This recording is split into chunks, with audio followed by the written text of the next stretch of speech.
Hi guys, today I'm going to teach you how to do if statements in Python programming. And for me, if statements are the most helpful thing in Python programming, and you'll understand why in a second. So, as you learn in one of my videos, how to do input, so I'm just going to say number equals input, and then I'll tell them to enter. Sorry about that. Enter in a number. Okay. So now, obviously, I'm telling them to enter in a number. And as you can see right here, once this pulls up, you can type in a number. Then after that, nothing happens. So that's not very cool. But we can use an if statement to make it cool. So what I'm going to do is I'm going to do an if statement. And to do an if statement, you have to type if, and then you have to type in, it's either like a variable or a name of an input or a name of something. So I want to do if my input number, if their number that they type in is equal to 1, then print on the screen you typed in 1. So I'm just going to do if number, which is the name of the input, and then instead of just doing an equal sign, you have to do 2 equal signs. So if number equals, and then we have to put quotes, 1, then we put a colon, enter, then print you typed in 1. Okay, so now when we run the program like this, it still gives us an error. It says name number is not defined, and it's saying that because, well, we define number right here, but the program goes through the computer goes through the code from up to down. So when we tell it if the number equals 1, they have no idea what we're talking about. So then we can just move number up here. Then we run the program. And when we enter in a number, we type in, let's say 2, nothing happens. But when we type in 1, it says you typed in 1. And now you can do basically anything after this if statement. So I can print anything. I can even make a variable.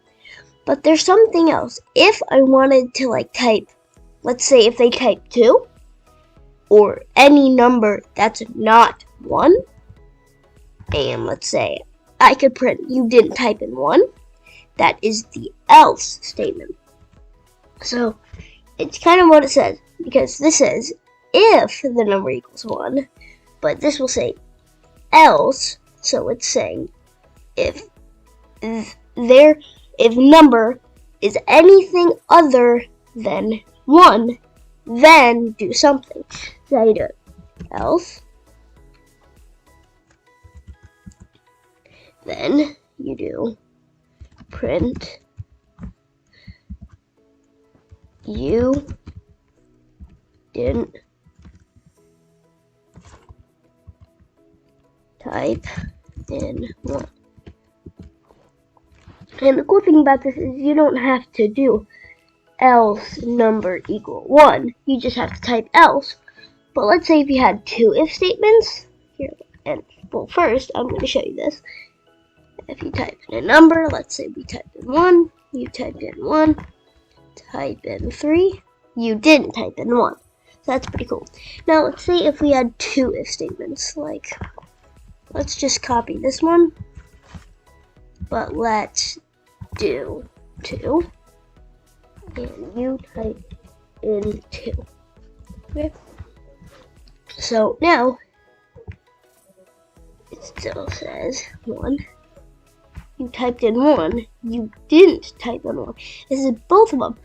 Well, that is because This right here is else, and else can only be used after one if statement. So if we want to use it after two, we have to do elif number equals 2. Then you didn't type in 1. Here we'll run the program. Enter in a number 1. You typed in 1. Enter in number 2. You typed in 2. Enter in a number 3. And you're probably wondering, I typed in 2 or 3, but it still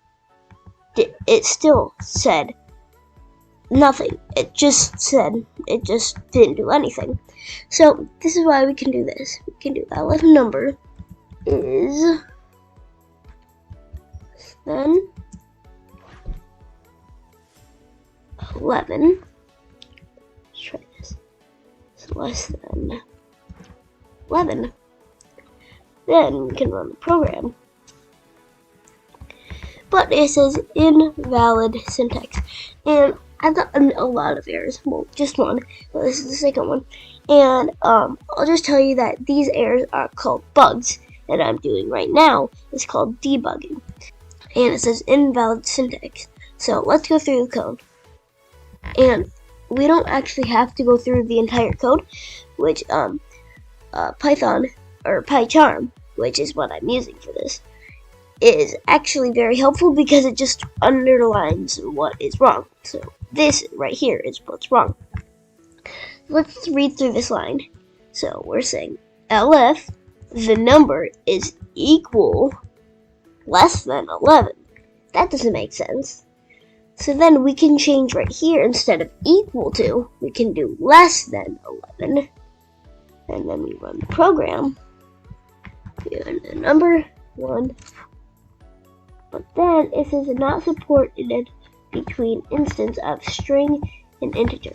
And that's why we just have to put quotes around here.